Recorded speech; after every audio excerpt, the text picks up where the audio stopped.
औज़ुबिल्लाहिमिनश्शैतानिर्रजीम बिस्मिल्लाहिर्रहमानिर्रहीम अल्लाहुम्मा सल्लि अला मुहम्मदिन व अला आलि मुहम्मद कुल रब्बि ज़िदनी इल्मा।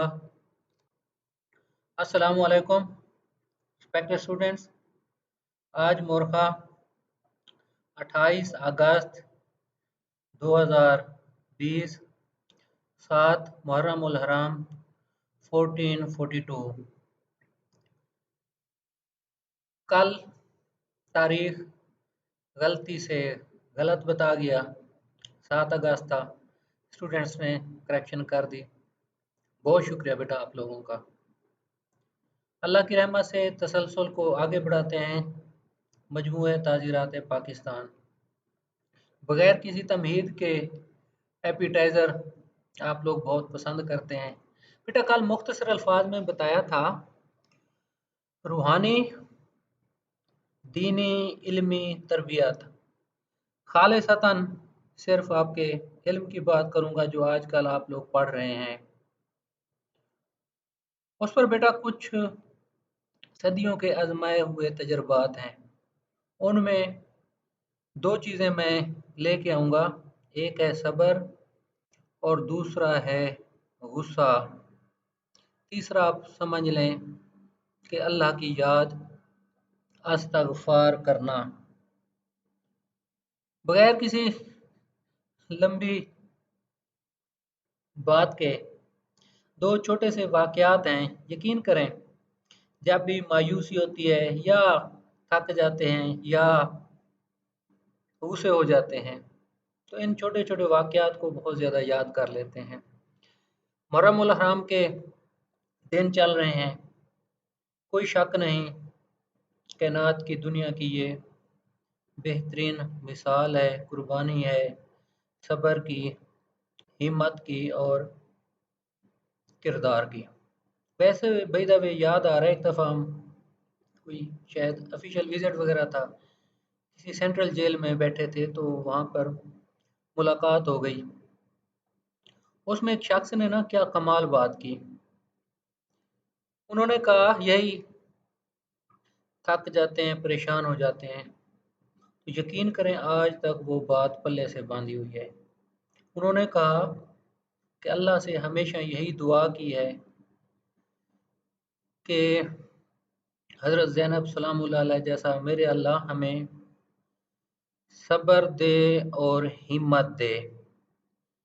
जब इंसान अल्लाह रब्बुल इज़्ज़त से इस हद तक सब्र और हिम्मत की इस्तदा करता है, खुदा अता भी करता है। वाक़या याद आ गया, ये है हज़रत इमाम ज़ैनुल आबिदीन का वाक़या। आप इमाम हुसैन अलैहिस्सलाम के साहिबज़ादे हैं, वाक़या करबला में मौजूद हैं। उसके बाद जो सिलसिला हुआ तारीख़ बताती है, कैद हुए, वापस आ गए। अब आप इंसानियत का शर्फ़ देखें। खून रसूल है ना, औलाद रसूल है। दादा कौन है? हज़रत अली। नाना कौन है? अब वालदा हैं इनकी हज़रत इमाम हुसैन की घर वाली। लेकिन सिलसिला किन से मिल रहा है? रसूल खुदा से। एक दफ़ा आप शदीद अलील हो गए बचपन में। हज़रत इमाम हुसैन ने सोचा तबीयत बहुत ज़्यादा ख़राब है साहिबज़ादे की। वैसे ही कहा, बेटा ज़ैनुल आबिदीन, कोई ज़िंदगी की आखिरी ख्वाहिश हो तो मुझे बताओ आप। तो आपने ये तारीख़ी कलमात कहे। आपने कहा कि बाबा, अल्लाह रब्बुल इज़्ज़त ने जो मेरे लिए लिखा है वो सबसे बेहतरीन लिखा है। अल्लाह रब्बुल इज़्ज़त जो मेरे लिए करेगा, मेरा मक़सूम, मेरा नसीब, मेरा मुक़द्दर, उससे बेहतर कुछ भी नहीं हो सकता। उसके मक़सूम पर मैं राज़ी हूँ। जैसे जो मामला वो मेरे साथ करेगा सबसे बेहतरीन होगा, उस पर मैं राज़ी हूँ।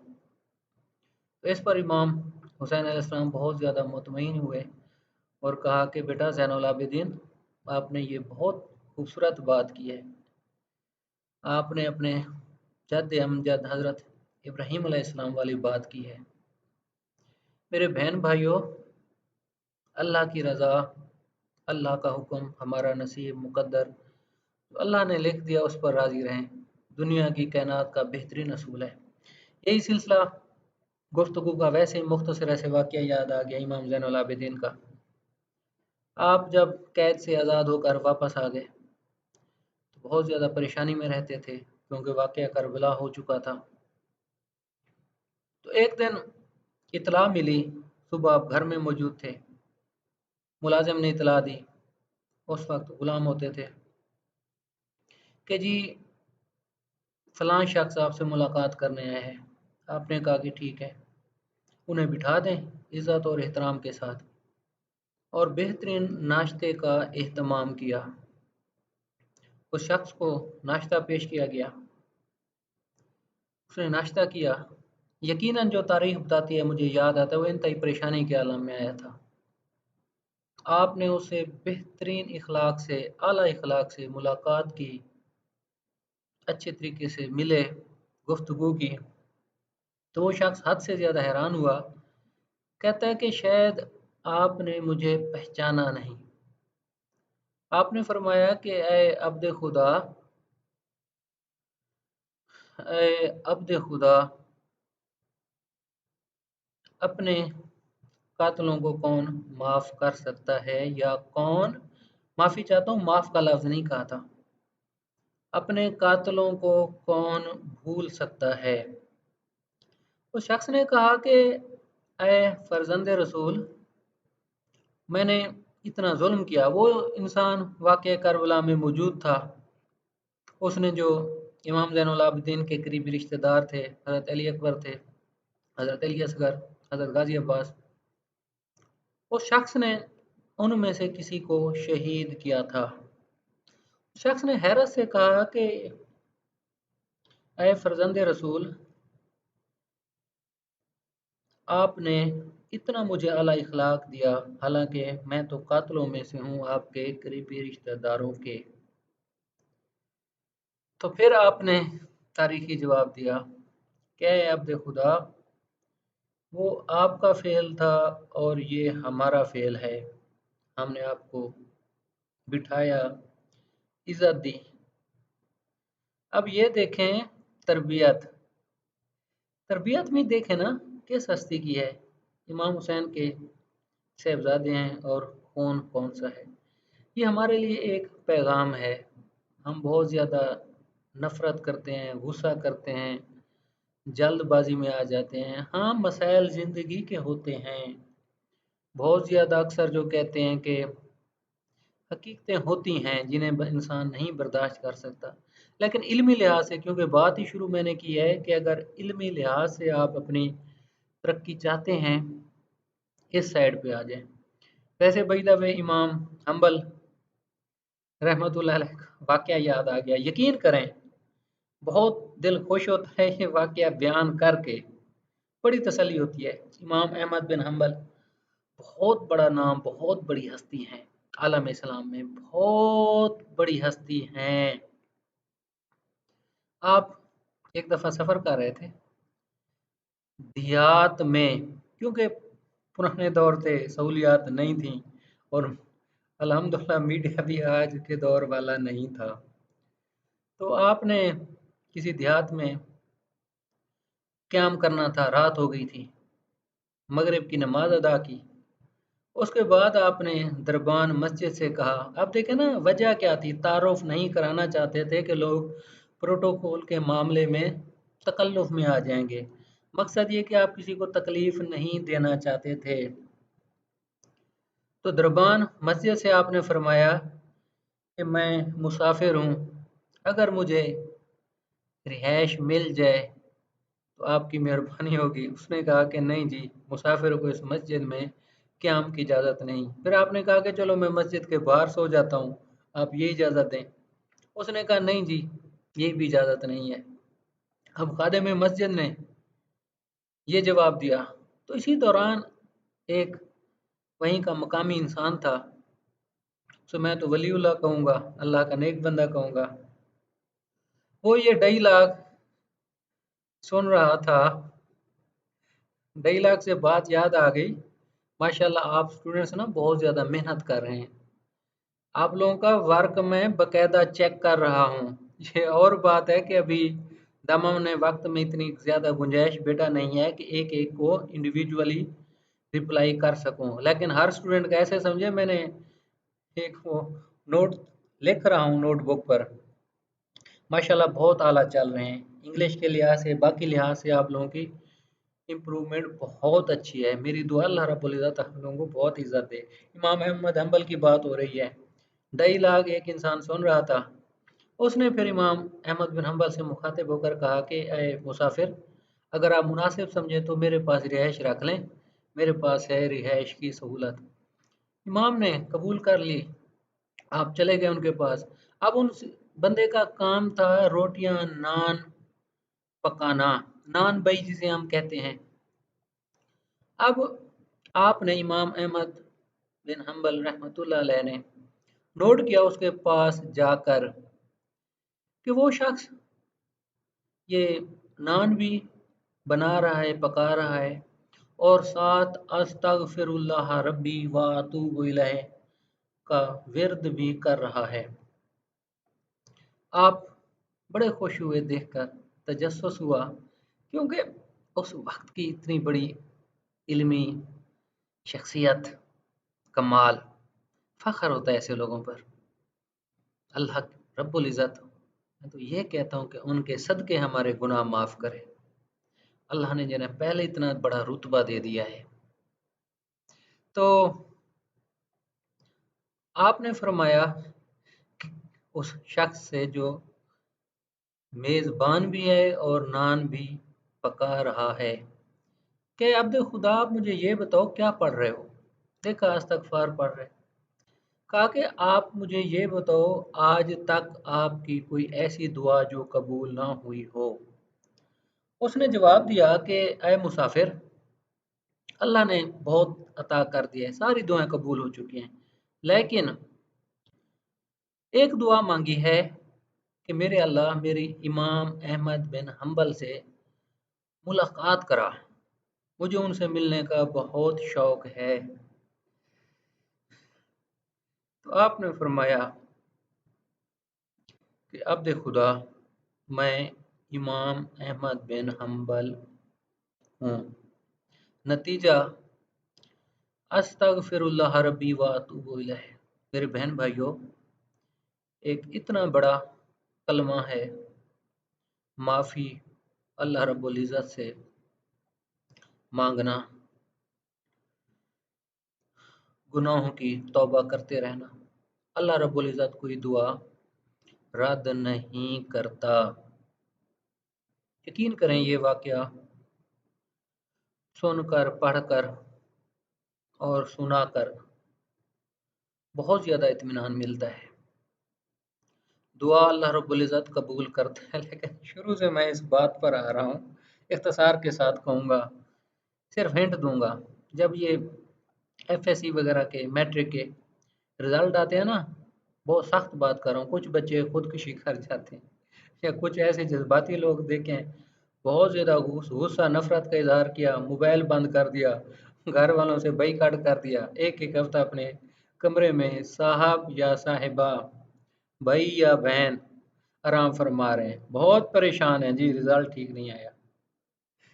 इसी पर गुजारिश करूंगा वक्त के साथ अल्लाह की ज़ात पर भरोसा यकीन करना सीखें। अक्सर स्टूडेंट से गपशप होती रहती है, कुछ कहते हैं कि जब अल्हम्दुलिल्लाह हमारी तैयारी जी बहुत अच्छी है, इस दफ़ा जी कैसे हो सकता है, मिसाल दे रहा हूँ, हम सिविल जज ना बने या कोई और आला सरकारी ओहदा। खुशी होती है, अच्छी बात है, हौसला हिम्मत है, इसके साथ चलें। लेकिन इसके साथ यही गुजारिश करूँगा, हौसला और हिम्मत को बाकायदा रखें। लेकिन अल्लाह रब्बुल इज़्ज़त पर ये दुआ ईमान यकीन रखें कि जो मेरे लिए अल्लाह करेगा सबसे बेहतरीन करेगा, वो मेरे लिए अच्छा करने वाला है। वही मिसाल दी, एक दोस्त हैं जज साहब हैं, देखे ना कांस्टेबल का वो टेस्ट देने गए, फिजिकल एग्जामिनेशन हुआ जी, कद आपका छोटा है, वक्ती तौर पर मायूस हो गए कि जी मुझे अब जॉब नहीं मिलती। अल्लाह रब्बुल इज़्ज़त ने उनको जज बना दिया। कांस्टेबल कहाँ, सिविल जज कहाँ। अब जज की आप ये शान देखें, मिसाल दे रहा हूँ, 17 स्केल होता है, पहला महीना सर्विस का होता है, लेकिन अल्लाह ने इतनी इज़्ज़त दी है, अख्तियार दिया है, निज़ाम अदल है पूरी दुनिया का कि पाकिस्तान की जितनी भी बड़ी हस्ती है, बालिहाज सरकारी ओहदा या बालिहाज दीगर, समन कर सकते हैं, तलब कर सकते हैं। अल्लाह ने ये अख्तियार दिया है। तो अल्लाह के फैसलों पे हमेशा यकीन रखें, वो बेहतर करता है जो भी करता है। हम अपनी जद्दोजहद मुसलसल जारी रखें। निज़ाम है, निज़ाम अदल है कि उसको सिला और फल मिलता है जो कोशिश करता है। तो वैसी बुनियादी बात आज वैसी दिल की ज़रा ज़्यादा हो गई हमारी। तो आज हम बगैर किसी अब तमीद के या लंबी बात के अपने मौजू पर आते हैं। मीनवाइल प्रपोजिशन हमारी मेन चीज़ चल रही है। अल्हम्दुलिल्लाह बहुत ज़्यादा इत्मीनान, खुशी है आप लोगों का। स्टाइल भी अच्छा हो रहा है और समझ भी रहे हैं। अल्लाह करम करेगा, इसके साथ खुशी होती है, अच्छा लगता है। प्रपोजिशन का सिलसिला मज़ीद बढ़ाएँगे। सिविल लॉ आप लोगों का है और दीगर जुवेनाइल का अक्सर रिपीट हो रहा है, फैमिली हो गया। उस तरफ इंशाअल्लाह ताला इस सिलसिले को अल्लाह की रहमत से लेके जाएँगे। अब जी हमारा मौजू आज का 324 है, अटेम्प्ट टू कत्ल अहमद। अब ये प्रपोजिशन दी थी, बड़ा अच्छा लगा था। आप लोगों ने बड़ी बेहतरीन ब्रेन स्टॉर्मिंग दी थी की थी। अब अटेम्प्ट टू कत्ल अहमद, खातून ने अपने हस्बैंड को कत्ल करने की कोशिश की लेकिन वो बच गया। 324 के साथ 511 आता है। हिंट इसलिए दे रहा हूँ, प्रपोजिशन कुछ दिन पहले दी थी। अब अटेम्प्ट है कत्ल अहमद की, whoever does any act with such intention or knowledge and under such circumstances that if he by that act caused qatl, he would be guilty of qatl Ahmad, shall be punished with imprisonment for either description for a term which may extend to 10 years and shall also be liable to fine. अच्छा, ये गुजारिश थोड़ी सी अहम चीज़ है, जो jurisdiction अख्तियार समाअत की बाबत करूँगा। 302 डायरेक्ट समाअत है सेशन कोड की। 315-16 भी उसी में ही आ जाता है। उसके बाद फिर खूबसूरत आपको बात बताऊँ, पंजाब में ना 36 अज़ला हैं। उनका ना इसमें आप लोग कंफ्यूज ना होइएगा, क्वेश्चन ऑफ इंटरप्रिटेशन आ जाता है। 322 पर आप आ जाएं। 21-22 नेग्लिजेंस ड्राइविंग कत्ल हो जाता है। मजिस्ट्रेट सेक्शन 30 साहब भी समाअत कर रहे हैं अगर रैश या नेग्लिजेंट ड्राइविंग हुई है। कल वाली प्रपोजिशन 321-22 में कोर्ट ऑफ सेशन, इसमें ना इंशाल्लाह ताला अलहदा एक सेशन रखूँगा क्योंकि बातें बातें काफ़ी बताना पड़ेंगी। अभी मुख्तसर में ना आप लोग अबहाम का शिकार हो जाएंगे। अबहाम में नहीं जाना, हिंट इसलिए दिया है ताकि आप लोगों की मज़ीद क्लैरिटी हो जाए। जैसे 365 बी वाला है, मिसाल दे रहा हूँ। पंजाब के कुछ अजला में सेक्शन 30 साहब ट्रायल कर रहे हैं और कुछ में सेशन कर रहे हैं। अब वो शेड्यूल 2 का मामला आ जाता है। फिर जज मेड लॉ केस लॉज हैं। बेटा इस पर ना सैर हासिल गुफ्तगू करेंगे इंशाल्लाह ताला, आप लोगों को हर लिहाज से क्लैरिटी हो जाएगी। 324 मजिस्ट्रेट सेक्शन 30 का ट्रायल है। 7 साल तक एक जुर्म में सजा कर सकते हैं और 324 में कर भी देते हैं क्योंकि ये अक्सर हीनियस होता है। फायर 3 4 5 मारे होते हैं मेन बॉडी पार्ट्स पर, बंदा मरता नहीं है, बाकी सब कुछ हो जाता है। 324 बेटा लगता है। अब देख लें, इसको ज़रा दोबारा थोड़ा सा पढ़ लेते हैं। डज एनी एक्ट, अब देखें ना, इंटेंशन है और नॉलेज। इंटेंशन की ब्लैक स्लैट डिक्शनरी देखें, ऑक्सफोर्ड डिक्शनरी में मीनिंग देखें नॉलेज के भी। अब पता है क्या बेटा, नॉलेज का पता होता है कि जो सबसीक्वेंट कॉन्सिक्वेंसेज होते हैं ना, उनका इंसान को पता होता है। इन हालात के ताबे को इंसान ऐसा फेल करे कि if he by that act caused कत्ल he would be guilty of कत्ल अहमद। वेरी सिंपल बता रहा हूँ, क्या फायर किया, कोशिश की जान से मारने की, जैसे यहाँ आ रहा है, फैर लग गया पेट पर, सर पर भी लग जाते हैं शदीद जब फैर हो, बंदा मरता नहीं है। लेग्स के ऊपर वाले हिस्सों पर, लेग्स पर जहां तक है ना, ये क्वेश्चन ऑफ इंटरप्रिटेशन आ जाता है।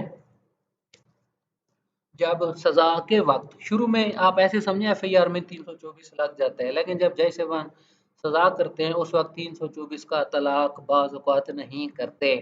वो बेटा क्वेश्चन ऑफ इंटरप्रिटेशन है। कैसे कि जी ये नॉन वाइटल बॉडी पार्ट है, एक ही फायर है, F2 F3 F4 F5 में ले आते हैं। वही गुजारिश कर रहा हूँ, फैक्ट्स एफआईआर के मुताबिक कितने मुलजिम थे, उस मुलजिम का फेल कैसा था। मैं मिसाल दे रहा हूँ बेटा, इसको ज़रा समझिएगा, ज़रा बारीकी है।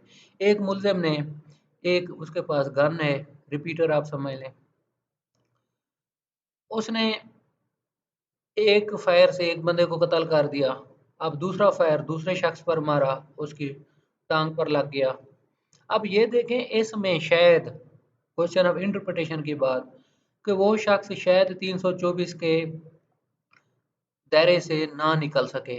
एक बंदे को कत्ल किया हुआ है, दूसरे को भी यकीनन फेल ऐसा था कि शायद कत्ल कर देता, अगरचे फायर लगाए सिर्फ टांग पर। बेटा अगर इस सूरत हाल को फिर कुछ ऐसे समझें, एक बंदा है, उसने फायर किया सिर्फ एक बंदे को, अब फायर लगा सिर्फ टांग पर, पाँव पर लगा, एक फायर है, इंजरी F2 या F3 आ गई है। इस पर फिर क्वेश्चन ऑफ इंटरप्रिटेशन आ जाता है कि शायद 324 में ना आए। बेटा हालात व वाक़या जो बार बार आप लोगों से गुजारिश अक्सर डेली करता हूँ कि पीपीसी को अल्हम्दुलिल्लाह अब हमने तोड़कर हालात व वाक़यात के ताबे ही पढ़ना है। आप लोगों का माशाल्लाह मुझे बहुत खुशी हो रही है, आप लोग काफ़ी अच्छे तरीके से पिक कर रहे हैं, समझ रहे हैं। इंशाल्लाह ताला इसको मज़ीद भी हम लेके जाएँगे। अब सज़ा आप लोगों को बता दी है, 10 साल तक सज़ा हो सकती है। मजिस्ट्रेट सेकंड 30 साहब सज़ा कर देते हैं, 7 साल भी अक्सर देखा गया है। अब इसको ना और मज़े की बात देखें, 324 भी लगे होते हैं, बंदा कत्ल होता है तो फिर एक इंसान कत्ल हो गया, बाकी मजरूब हो गए। अब इसमें ये नहीं होगा, वैसे आप लोगों को यकीनन 100% पता है, लेकिन बेटा बुनियादी बात बता रहा हूँ। बड़ा जुर्म आ गया, सेशन ट्रायल आ गया।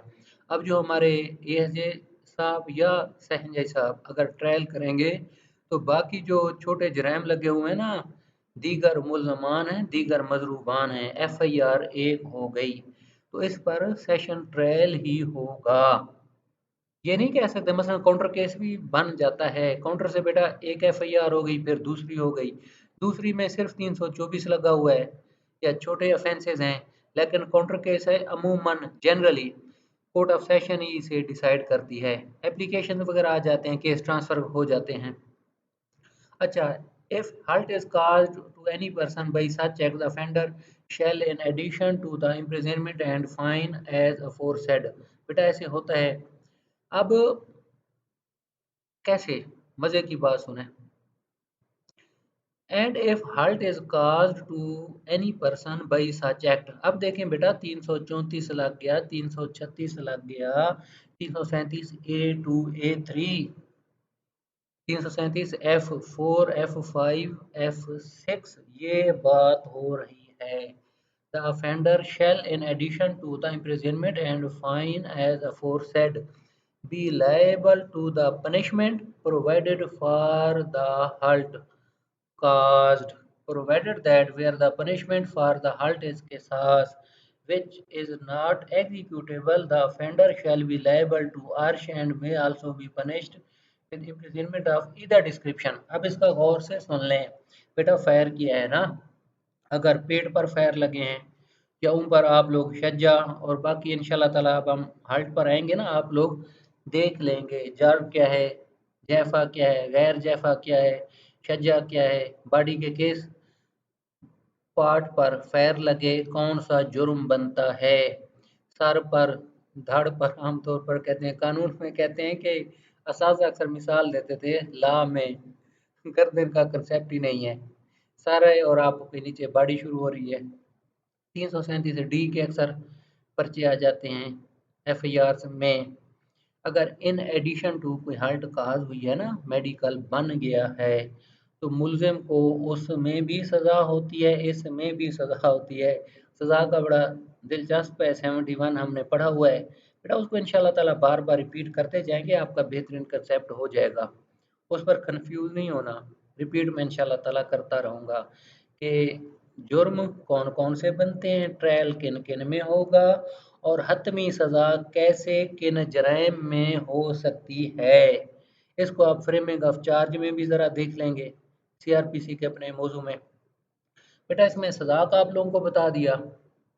आप देखिए ना कि 324 के जो एंड में आ रहा है क्या, either description for a term which में एक्सटेंड टू 7 ईयर्स, 7 साल तक सजा हो वेयर द पनिशमेंट फॉर के साथ which not the offender shall be, देखे ना उसमें जहाँ एग्जीक्यूट नहीं हो सकता किसास, मुल्ज़िम को सजा हो सकती है 7 साल तक।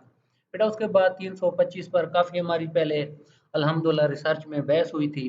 अटेम्प्ट टू कमिट सुइसाइड, अक्सर पूछा जाता है कोई ऐसा जुर्म बताएं, अटेम्प्ट तो सज़ा है लेकिन अगर इफ़ ऑफेंस कंप्लीट हो जाए कोई सज़ा नहीं है, बेटा वो है हमारा सुइसाइड, जो इंसान खुदकुशी कर जाता है, कोई जुर्म नहीं है। कुरान पाक में वाज़े है, सख्त गुनाह है, गुनाह कबीरा है, उस मरहूम के बारे में क्या कहें, मेरा अल्लाह ही बेहतर मसलियात जानता है, अब क्या बंदा कहे। बहरहाल गुनाह कबीरा है, बहुत बड़ा जुर्म है खुदकुशी करना। Whoever attempts to commit suicide and does any act towards the commission of such offence shall be punished with simple imprisonment for a term which may extend to, बेटा इसकी 1 ईयर पुराना या नया मेजर एक्ट मौजूदा देख लीजिएगा सज़ाओं का। पहले गुजारिश कर चुका हूँ, मेरे पास पुराना पीडीएफ है ये पीपीसी का, जदीद 19-20 का आप लोगों के पास है, इस पर बेटा आप लोगों की जिम्मेदारी बनती है। 325 बहुत आसान है। 326 ठग किसे कहते हैं, ठगी मारना या ठगी समझते हैं, पंजाबी का लफ्ज है ये जी, ठगदा है बड़ा, ठगी मारना को ये तो तू सीखे। बेटा बात याद आ रही है, जो लालच है ना इंसान को अंधा कर देती है। कैसे आप लालच में आ जाएं, अक्सर ये फाइनेंशियल जो होते हैं ना, कारोबारी तबका, उसकी मैं बात कर रहा हूँ कि लालच दे दिया ना कि 5,000 से लाख बन जाएगा, वाह जी वाह, कोई बात है भला, जायदाद बिक रही है और बताना भी किसी को नहीं है, आपके साथ हमारा करीबी ताल्लुक है तो आपको बेच रहे हैं। क्या ये ठगी है या किसी और सेंस में आ रहा है? गौर से देखिए, whoever shall have been habitually associated with any other or others for the purpose of committing robbery or child stealing, ये है ठग। वो नहीं है जो उस ठगी की बात कर रहे थे, वो भी इंशाल्लाह ताला पढ़ेंगे कि वो ठगी कौन सी होती है। इम्पर्सोनेशन को देख लीजिएगा, चीटिंग को देख लीजिएगा, 420, 419, अगर कोई दस्तावेज वगैरह हैं तो उसको देख लीजिएगा, उनको कि कौन से कानून का तलाक हो रहा है। whoever shall have been habitually associated with any other or others for the purpose of committing robbery, बेटा मिसाल दे रहा हूँ आपको, जो काफी दफा अपने आप को मुंसलिक कर चुका है रॉबरी करने वाले लोगों के साथ, रॉबर्स के साथ, या child stealing by means of or accompanied with कत्ल इज अ ठग। कानून ने ठग की और बात की है, ये वो नहीं है ठगी जो इसकी मैंने शुरू में बेटा बात की है। जो इंसान आदी है रॉबर्स के साथ रहने का, होने का, या बच्चों को चुराने का, बच्चे गायब कर दिए, अगवा आप कह सकते हैं, या एसोसिएट है कत्ल करने वालों के साथ इज अ ठग, इसकी सजा है whoever is a ठग shall be punished with imprisonment for life and shall also be liable to fine। बेटा कुछ पीपीसी के ऑफेंसेस हैं, 399 को आप देख लें, 400 को देख लें, एसोसिएट इकट्ठे होना डकैती की नियत से, पुलिस अक्सर ये एफआईआर वगैरह हो जाती है, इतने इसमें एग्रावेटेड नहीं होती, एग्रावेशन बेटा नहीं होती अनटिल के कोई हीनियस ऑफेंस में सब्सिक्वेंट इन्वेस्टिगेशन में ना निकल आए। अक्सर होता है 6-7 लोगों को पुलिस अक्सर गिरफ्तार कर लेती है, रात को इकट्ठे हैं, हाईवे पर हैं, 399 400 का बेहतरीन तलाक है। मजीद जब एफआईआर हो जाती है 399 400 वगैरह की, बेटा जब तफ्तीश होती है तो पता लगता है कि जो कत्ल हुए हैं डकैती के दौरान पिछले महीने इन साहिबान ने किए हैं, 399 भी FIR हो गई, 396 की भी हो गई। फिर 399 में अक्सर में सज़ा होते हुए देखा है, अदरवाइज सज़ा नहीं होती अगर सिर्फ सिंपल ये ऑफेंस हो। बेटा उसका ना नियत को साबित करना कानूनन बहुत मुश्किल है कि इसके दिमाग में क्या था, बगैर असले का ये जुर्म बनता है। वैसे आप लोगों की जूरिस्प्रूडेंस की बेहतरी के लिए ये बात बताइए, हमेशा बेटा इस बात को ना, बड़ी बात कर गया हूँ सादा अल्फाज में, हमेशा इसको बेटा जहन में रखना। इंशाल्लाह ताला जो समझ नहीं आएगी, आप लोगों की बहुत खूबसूरत आदत है। और साथ में माफ़ी भी चाहता हूँ, शायद कोई सवाल किसी मेरी बहन या मेरे भाई का आ जाता है, टाइमली आंसर नहीं कर पाता, बेटा करता रहूँगा, पूछ लिया करें और अक्सर जवाब भी दे देता हूँ, आंसर कर देता हूँ। जवाब वो नहीं होता कि मेरा जवाब है, नहीं बेटा, आंसर कर देता हूँ, लेकिन वक्त की वजह से या ज़्यादा बाज़ मैसेजेस आए होते हैं बेटा, कोताही हो जाती है, तो माफ़ कर दीजिएगा आप लोग। अब ठग की सज़ा बयान की गई है। अब देखिए ना, इम्प्रिजनमेंट फॉर लाइफ और जुर्माना भी हो सकता है। उससे हम नेक्स्ट चलते हैं। Exposure and abandonment of child under 12 years by parent और पर्सन। अब इसमें एक्ट और अमीशन को बहुत गौर से देख लीजिएगा। हैविंग केयर ऑफ इट, बेटा ऑफेंस है एक्ट और अमीशन। अमीशन ये है कि आपकी कानूनी जिम्मेदारी थी, आपने पूरी नहीं की, नतीजतन जुर्म हो गया आपके इस फेल से, ये बेटा अमीशन बनता है। एक्ट तो सिंपल है ना, जो काम किया कानूनन शुरू से ही गलत था। Whoever being the father or mother of a child under the age of 12 years or having the care of such child shall expose or leave such child in any place with the intention of। अब इसको ना बहुत गौर से देखें, अच्छे तरीके से। wholly abandoning such child shall be punished with imprisonment of either description for a term which may extend to 7 years or with fine or with both। अब देखें, अब बच्चे की जिम्मेदारी है बीइंग द फादर और mother of a child under the age of. अब बच्चे की उम्र 10 12 ईयर, आप नए मेजर एक्ट में बेटा देख लीजिएगा क्या है ये, 12 है या तरमीम है। अब having the care of child shall expose or leave such child in any place with the intention of wholly abandoning such child shall be punished with imprisonment of either description for a term which may extend to 7 years। मिसाल ले रहा हूँ बेटा, घर में बच्चे अक्सर खेलते रहते हैं, वालदा से गफलत हो जाती है, लेकिन कानून कहता है कि वालदा ने गफलत नहीं करनी, बच्चा आग में चला जाता है, झलस जाता है, कौन सा ऑफेंस होगा, ज़रा इस लिहाज से सोचिएगा। फिर एक और अमेंडमेंट आई थी, ये इसमें शायद नहीं होगी, 328A वगैरह। बेटा वो बच्चे के साथ ना बद तहजीबी से पेश आना, उसकी सादा मिसाल ये है कि अक्सर हमारे स्कूल में मदारिस में होता है, असातिज़ा इकराम पुराने लोग होते हैं, बच्चे ऐसे पढ़ते भी नहीं हैं जो आज के कंप्यूटर बच्चे हैं, इनकी पैंटी शैंटी लगा देते हैं, कुछ डोज ज़्यादा ही मिल जाती है। तो अक्सर जो वालदेन जो आज के हमारे अक्सर, वैसे ही आज राय तफन्नुन बात कर रहा हूँ, मम्मी डैडी हैं, पहुंच जाते हैं थानों में कि जी हमारे बच्चे को मारा गया है, 328A का अक्सर पर्चा हो जाता है। वो आप नई अमेंडमेंट देख लीजिएगा। यह बेटा बच्चे को छोड़ना, गफलत करना, उसमें सजा हो सकती है पेरेंट्स को। उसके बाद concealment of birth by secret disposal of dead body. Whoever by secretly burying or otherwise disposing of the dead body of a child, whether such child dies before or after or during its birth, intentionally conceals or endeavors to conceal the birth shall be punishable with imprisonment of either description for a term which may extend to 2 years or with fine। ये बेटा बहुत आसान है, आप लोग पढ़ लीजिएगा क्या इसकी इंटरप्रिटेशन करूं। बेटा उसके बाद है 330 डिसबर्समेंट ऑफ दैयत। अब देखें, आप लोगों को बता चुका हूँ 30,630 ग्राम सिल्वर की कीमत। द दैयत shall be dispersed among the heirs of the victim according to their respective shares in inheritance, provided that where an heir forgoes his share, the दैयत shall not be recoverable। बेटा ये ऐसे समझे ना, बच्चा है, कोई 308 में सजा हो गई है, जीवनाइल है, दैयत अदा करेगा वर्षा को, वर्षा 3 है, जो माफ कर दें, बाकी जो है वो अपना हिस्सा लेंगे। उसके बाद है बेटा ये पेमेंट ऑफ दैयत may be made payable in lump sum और इंस्टॉलमेंट। बेटा ये अदालत की डिस्क्रिशन है, दैयत फ़ौरन अदा कर दे या कुछ अरसे में अदा कर दे।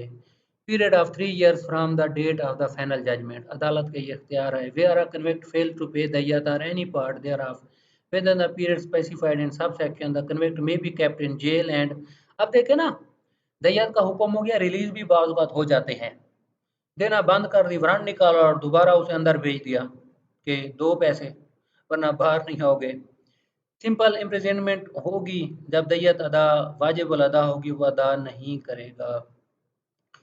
अच्छा, फर्नीचर सिक्योरिटी वही मचलका वगैरह दे देगा। Where are convicted dies before the payment of दैयत, जो उसकी जायदाद है वहां से ये रकम बेटा वसूल की जा सकती है।